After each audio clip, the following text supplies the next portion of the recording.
So you see, we ended with the first unit in the last class, right? So the second unit, as you can see, is about welding, right? Basically joining processes, right? So that's what we are going to look at. The classification of welding, firstly, the types of welds we have, types of welded joints, that is different, and then starts the classification, like what all welding types do we have? Gas welding, right? And its type, oxy-fuel gas cutting, arc welding, that is one major, consumes a major portion of welding, usually used generally. And forge welding, submerged arc welding, resistance welding, thermal welding, inert gas welding. In inert gas, we have these two kinds: TIG welding and MIG welding. There is tungsten inert gas welding and metal inert gas welding. And then you have explosive welding also, right? This is one special case, you can say. Laser welding is another one. And then comes soldering and brazing, right? These are used for light duty applications, we can say. Heat affected zone in welding, right? What is a heat affected zone? As you can guess by the name, heat affected zone. What implications does it have on the final product, right? Now, and then the welding defects, right? The causes of those defects and remedies, how to avoid those defects. What are the steps we can take to avoid those welding defects? And then destructive and non-destructive testing of welds. We have two kinds, right? One is a destructive, wherein you have to destroy the piece to be able to know the quality of the weld, right? And the other is non-destructive testing. We'll see what these two types are. One simple one is ultrasonic, scanning of welds. And then there's even eddy current testing. So all these are non-destructive methods of testing the welds. Okay, so that's what we are going to look at in the second unit, hopefully.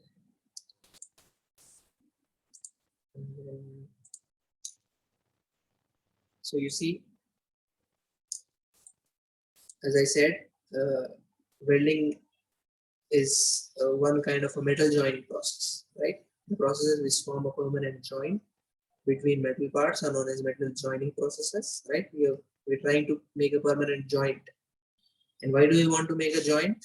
Why not make a single piece altogether? If at all we want to join them, why not we make them one piece instead of creating two separate pieces and then creating a permanent joint between them? Why not have a single piece? What is the need for this joining, right? We could avoid one step, right?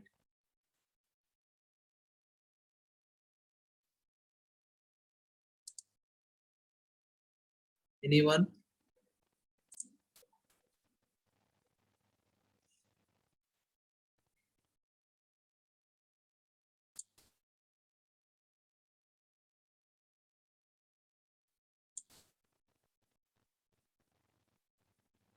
Okay. You see, I had mentioned earlier that we join simple shapes so that we can make a complex, we join simple geometries so that we can achieve a complex geometry, right? Because we are not able to make complex geometries in one shot, as in casting, for example, right? It is very difficult to make that, and therefore we are going for simpler shapes, or rather simpler shapes, right? And then you join them with the help of these joining processes, right? The three basic metal joining processes. The first one is welding, right? That is most commonly used, and this is very much useful for wherein you require a lot of strength between the joint, right? In the joint that you're trying to make between the two metals. Brazing and then soldering, right? So we'll see these three, right? So I hope that is clear why we are creating, why is there a need to weld instead of just having to make one component. We are making different components and then creating a permanent joint between them.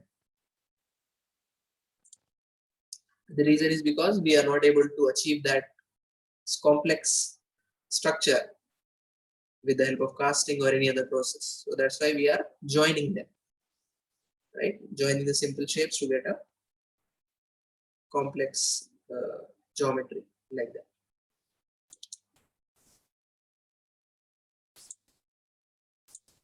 Right? You see, welding is a materials joining process which produces coalescence of materials, right? That is important. The materials are joining, right? The technical word is coalescence of materials by heating them to suitable temperatures with or without the application of pressure, or by the application of pressure alone, and with or without the use of filler material, right? That's what is a comprehensive definition we can call, right? That you are trying to achieve coalescence of materials. How? By heating them, right? Raising its temperature with or without the application of pressure, right? Because there are some welding times where you have to apply some pressure, right? And there are some kind, like for example this one, what you're seeing is arc welding being done. This doesn't require pressure to be put. Okay, this electrode will be kept here, and because of the gap, air gap, you have resistance, and therefore this metal heats up, and then they join the two parts. They're trying to join, they fuse, right, forming a joint.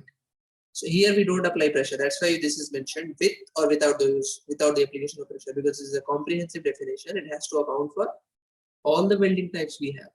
So this is why either you apply pressure or not. Okay, a welding process does not necessarily have to apply pressure. Okay, there are some welding times wherein without pressure you are able to achieve the joint. There are some welding times wherein you have to apply some pressure, right? For example, friction stir welding is there, right? Wherein the two parts will be rotated, and because of the friction between them, the joint is formed like that. So that's one example of the pressure it has to be applied. Okay, that's what you say, or by the application of pressure alone, right? That's the friction stir welding example. Friction welding is that kind, that it is by the application of pressure alone, and with or without the use of filler material also, right? There are some welding times wherein you require filler material. That is, the material will, what do you call, melt and join the two parts. Okay, and there are some kinds wherein there is no filler material to be added. Only the parent material, right? The parent metal, for example, the two materials which are there, first and second, which are to be joined, they will melt and they will join. There is no need for any filler material. That is one kind. There are some welding types wherein you have to give some filler material so that the filler material, melts and it joins the two components. We'll see in the course of this unit, the uses of filler material and the, wherein the welding type wherein filler material is not used. Okay, welding is used for making permanent joints, as I mentioned, right? Unlike you see, for example, your threaded bolts, right? The bolts, we use bolts and nuts to fasten, right? To fasten this different components, right? So that is one example of a temporary joint. Okay. That is one example of a temporary joint. But here we are trying to make a permanent joint, right? So this is what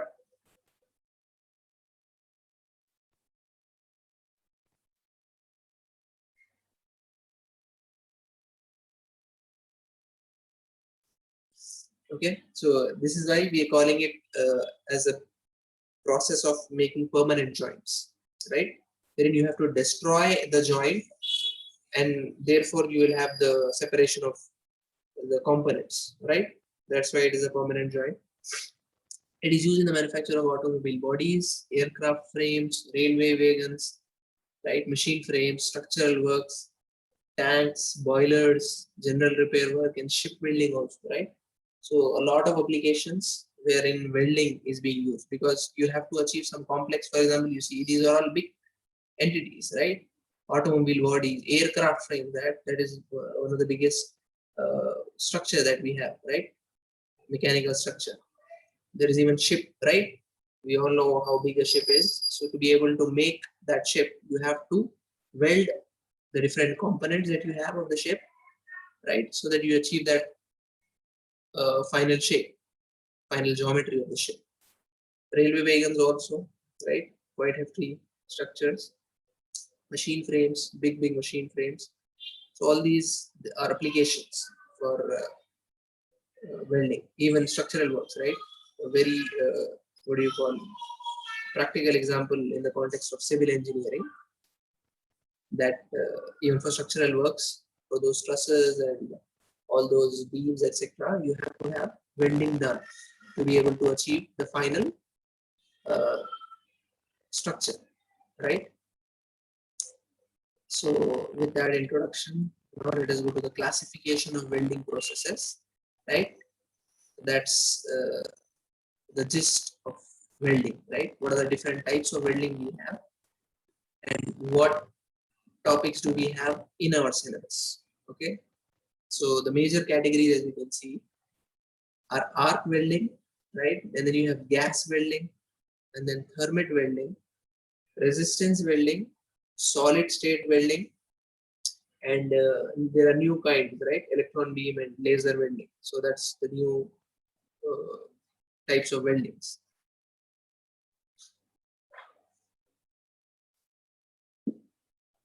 Now you see, in arc welding, we have all these kinds, okay? But you see, as per our syllabus, we have electric arc welding, submerged arc welding, metal inert gas, MIG welding is what we call, and tungsten inert gas, TIG welding. So other kinds are also based on this arc, right? So all these, I mean, these are also very similar, right? And because the ones which are given in your syllabus are quite general, right? That is why they have been given. The reason for specifying only those is because they are quite general and important when it comes to the applications we have seen, right?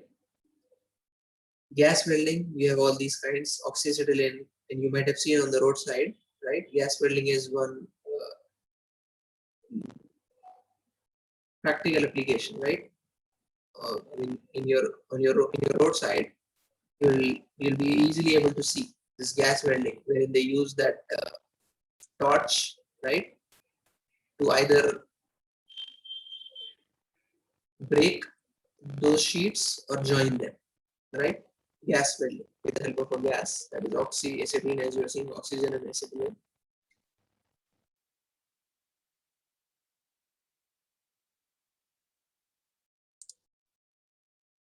And then you have thermit welding, right? That is also another. This is mostly used in to join rails, okay, as we have in railway, right? The rails, or either in ship, right? So thick structures. If you want to join thick structures, right? Maybe of thicker cross sections, right? So then you will have this thermit welding. You have to go for thermit welding. So all these have their own uh, advantages, right? The reason why they are used for some applications.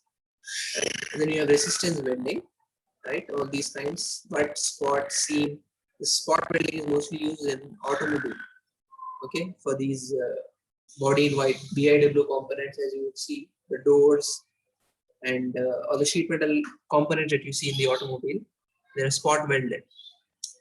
Okay, all these are resistance welding, right? We'll see what that is. Solid state welding, when you're trying to achieve the bond while they are in the solid state. That's why the name solid state welding. We have all these categories, but we'll see explosive and forge welding, right? Newer welding, we have the electron beam and laser, right? We'll see laser as per syllabus.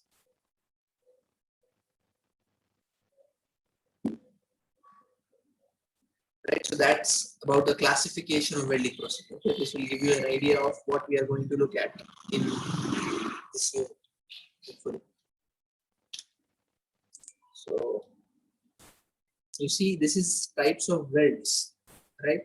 If you remember, in that syllabus, you had types of welds differently, and classification of this welding process is different.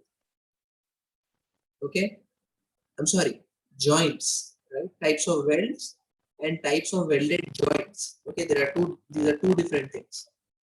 So what we are looking at right now is the types of welds. So if you observe, you see, if you want to have these join, okay, you have to give a weld right here all throughout. That is basically perpendicular to our screen, right?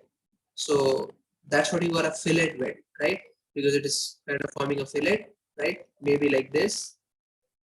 So that's why this is called fillet weld, right? Other thing is groove weld. So wherein you have, if you want to join these two components, right? You see, that is called groove weld. So that's another type of weld. Slot weld, wherein you're providing some slots to be able to weld. Spot welding, as I mentioned in that resistance kind, right? Where you will, as the name suggests, you will do it at different spots, right? So wherein the load requirement is not much, so it is enough that some points are joined, right? Unlike here, wherein you are continuously making a weld, here you could also make a continuous weld, right? But because of the application requirement that you do not require it all throughout, you just want at some particular spots. That's why spot weld. Seam weld, it is not continuous but almost continuous, you can say, right? Seam weld. And then you have plug weld. Okay, this is whole for plug welding. So these are the types of welds,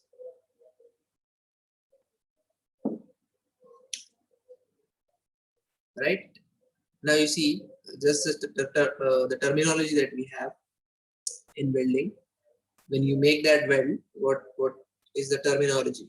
When it comes to fillet weld, you have the face, the one which is visible to us, that is what we call face of the weld, right? This will be visible to us, while all these are not visible to us, right?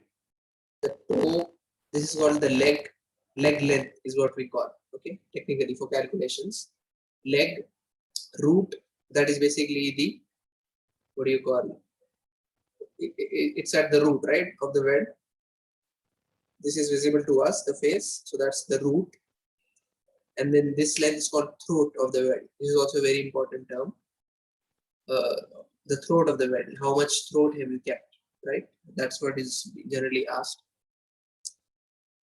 So this is fillet weld terminology. When it comes to groove weld, you have the face, right, that which is visible to us, toe, throat here, right, and heat affected zone, right? All of this counts as heat affected zone. Even uh, away from the weld, right, away from the melting zone, you have a zone which is affected by that heat. Because of the temperature, it would dissipate, right? So that raises the temperature and it changes the properties, right? The microstructure changes, therefore that is what you call a heat affected zone, HAZ. Okay, we'll see this in depth in the last part of this unit, but right now that's what this indicates. Then the root, right, just as you had in the fillet weld, the root opening, right, how much have you kept there. And this is the backing material, right, that is kept. Reinforcement, how much is it from the top surface of the plate that you're trying to weld, right?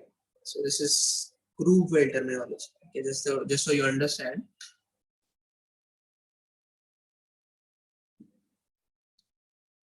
And then you have the basic welded joints, as I told you, right? Those were the types of welds. These are the types of welded joints. Okay, you have butt joint, right, wherein basically they are head to head, right? Just side by side, we can also call it. So butt joint, right? And then lap joint, when they are overlapping each other, as you can see, and you make a weld, right? This side and that side, that is called a lap joint. And then corner joint, if they are at the corner, as you can see, corner joint, edge joint, when you place two pieces and then weld at the top, right? Edge joint. The weld is made at the edge of the two plates. And then T joint, as the shape indicates, those plates are making a T, and therefore the weld that you make there is called, the joint is called a T joint, right? So those are the 5 welded joints. We'll see them in detail. You see here, this was plate 1, that is plate 2, right? Here also you can see, you're making a weld throughout, as you can see. You see here, that partition is still there.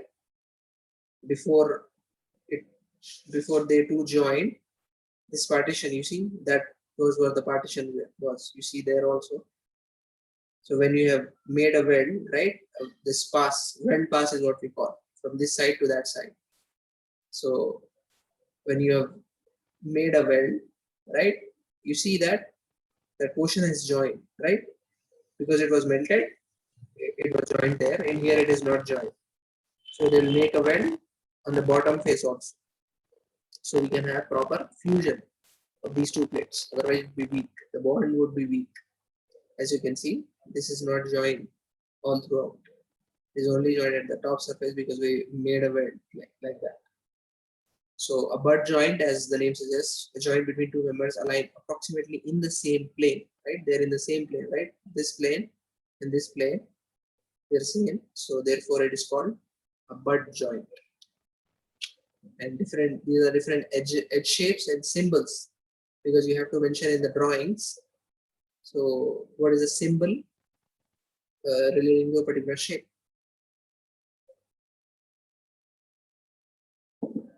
Right?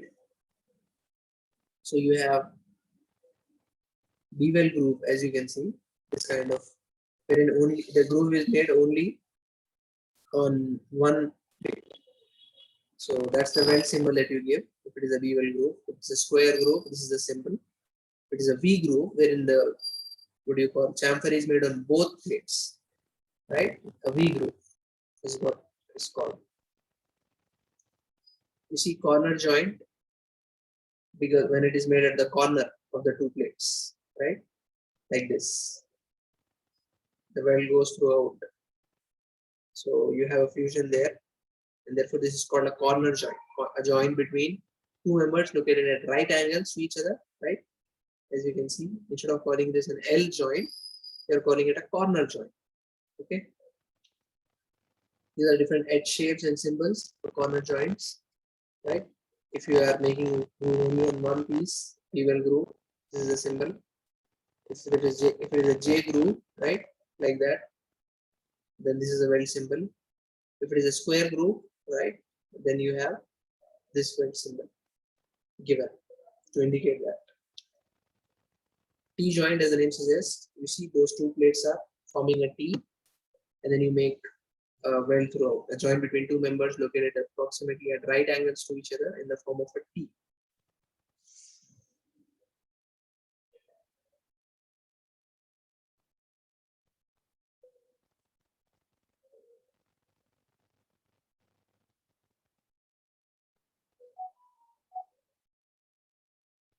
Okay. So that is what a T joint is, right? You can see that even though we have, I'm not sure whether that weld is made there, but even though it was made here, we'll see the different types of defects also, right, at the end. But right now we are looking at the joints, right? So that T joint is quite simple, right? In the form of a T, in the two members in the form of making a T, and you make a weld to join them. That's called a T joint. These are the different symbols to be shown for different shapes, right? When you're making a groove like this on this piece, J groove, this is a symbol. Flare bevel groove, right? This is a weld symbol. And if you're making a chamfer, basically, then bevel groove, this is the symbol. Lap joint, as I said, when you are trying to overlap two plates and make a weld, right? As you can see here, That's called a lap joint, the joint between two overlapping members. And these are the edge shapes and symbols, right? Bevel groove, J groove, flare bevel, right? So that's what is there. And then edge joint, right? When it is at the edge, as for example here, this is an L shape. This one is a straight one, and you want to make a joint at the edge, right? The application is so, the application requirement is so that you have to have a structure like this. So you have to make a weld at the edge, right? A joint between edges of two or more parallel or nearly parallel members, right? And then the different symbols, bevel groove, if you make a cut like this. And why is this made, this cut? What is the need?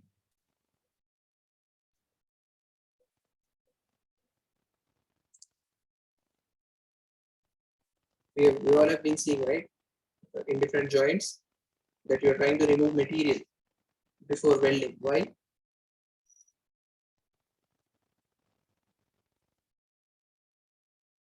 Because you see that if you remove that material, the filler material that you are supplying, as I told you, welding you are doing, there are some times which require filler material, that you have to supply some external material to be able to make a joint between these two plates. So that filler material has to be accommodated somewhere. Where do you accommodate that?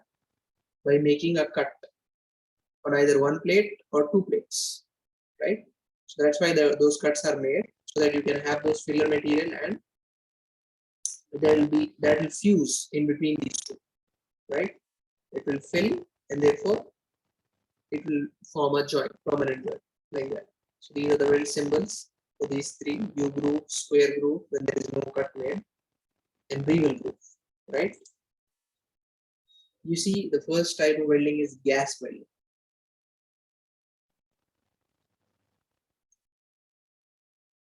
right? Gas welding is a welding process that melts and joins metals by heating them with a flame caused by a reaction of fuel gas and oxygen, right? As I was talking about, on the roadside you would find this gas welding, right?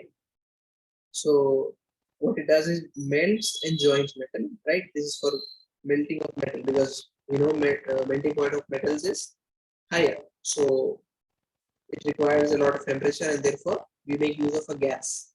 It is basically fuel gas, right? One fuel, maybe acetylene or hydrogen, etc., with oxygen, right? The reaction of these two things, the fuel gas and the oxygen, causes this flame, and this flame is used to melt and join the metal. That's what is gas welding, okay, in simple sense. The most commonly used method is oxyacetylene welding due to its high flame temperature, right? Oxyacetylene welding is what we call, right? We'll see this kind. And then the flux may be used to deoxidize and cleanse the weld metal. Okay, we're using the flux also to deoxidize, so that oxidation is prevented, right? We know when oxidation is there, there is a lot of oxides being formed, and that will act as inclusions or impurities. So the flux will be used to deoxidize and cleanse the weld metal. Okay, the flux melts, solidifies, and forms a slack skin on the resultant weld metal, right? That can be removed later. So while it is being, when the weld is being made, this flux will help to deoxidize, as the name suggests, as it is written. So that will form a slack skin which can be removed later. Okay, I'll try to show you that slack skin, how it looks like. You see oxyacetylene welding, right? As I said, you will use two things, a fuel gas and oxygen. So if you're using acetylene as fuel, then it is called oxyacetylene welding, right? Utilizes oxygen and a fuel gas to heat metal until it is in a molten state and fuse multiple pieces of metal together, right? Can be used with or without a filler rod, as I told you, right? That there is some external rod being supplied, right? That is with the help of a filler rod. If you want to do it even without, you can do it. Just if you melt the two plates, right, or the two components we are trying to weld, If they melt and they form a joint, that is also possible. Or if you want to supply some filler material, right, so that will help to join those two uh, components, then that is also possible in a oxide settling welding. Can be used with or without a filler rod. Same goes for pressure, right? So great for brazing dissimilar metals together, right? Dissimilar in the sense they are not having the same, I mean, different metals, okay? Not same. The two components are not made of the same material, okay? Dissimilar metals, right? Older technology that can be replaced by GTAW. So this comes out as a drawback that this older technology, right? It's an older technology. It had been used for a long time. That can be replaced by GTAW. That is gas tungsten arc welding, right? We'll see this kind also, as I told you, in metal inert in inert gas welding. We have metal inert gas welding, MIG welding is what we call, and this is gas tungsten arc welding. Okay, that is also another kind. Okay, so you see, when it comes to the chemical reactions you have, right, and temperature distribution in a neutral oxide settlement, right, you see that is your gas, right, acetylene and oxygen, right? This is what is happening inside, right, inside that flame basically. So primary combustion in inner cone, you have an inner cone, right, that is just outside the torch. You see, this is a torch, okay? Just outside the torch, you have the inner cone, right, wherein you have 2800 to 3500. This is the temperature range of this inner cone. That is the temperature achieved because of combustion of these two gases, right? So we are dividing this combustion into two processes. There is primary combustion happening in inner core, right? You see, I told you this is the inner core. 2/3 of the heat is produced because of primary combustion, and this is what is happening. Okay, oxygen from this cylinder and acetylene from cylinder, they combine and form this carbon monoxide and 2 moles of hydrogen. And in the secondary combustion, that is basically your outer envelope, right? Outside of this inner cone, we have another cone, outer envelope. Then the temperature is not so much, 2500, right? Quite less than the inner core.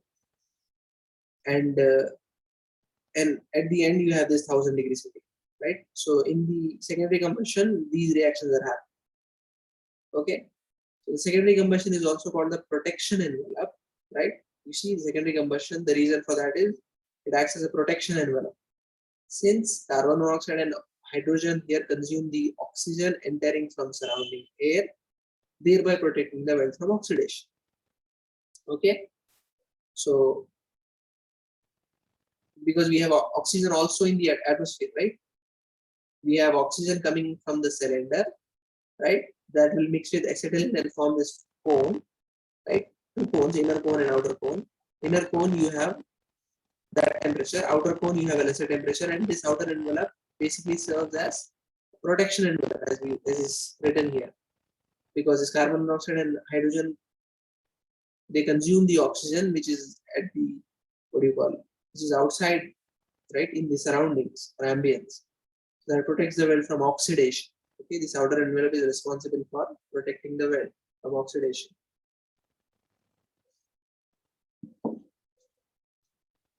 Doubts so far?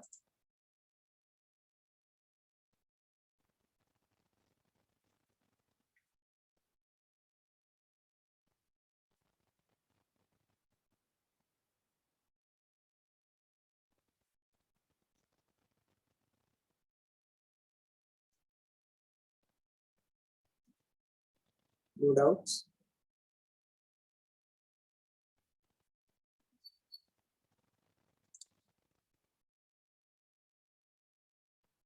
Okay. So you see, this is what is happening. It uses a high temperature flame from the combustion of acetylene and oxygen. That's what we have seen, right? And this is what is happening. You see that mixture will form this flame, right? This welding torch tip, right? The flame comes out. Filler rod is used here in this particular case. The filler rod is used. This is your base metal, right? We are welding from this right side to the left side. Okay, that's what is happening from the right to the left as we go.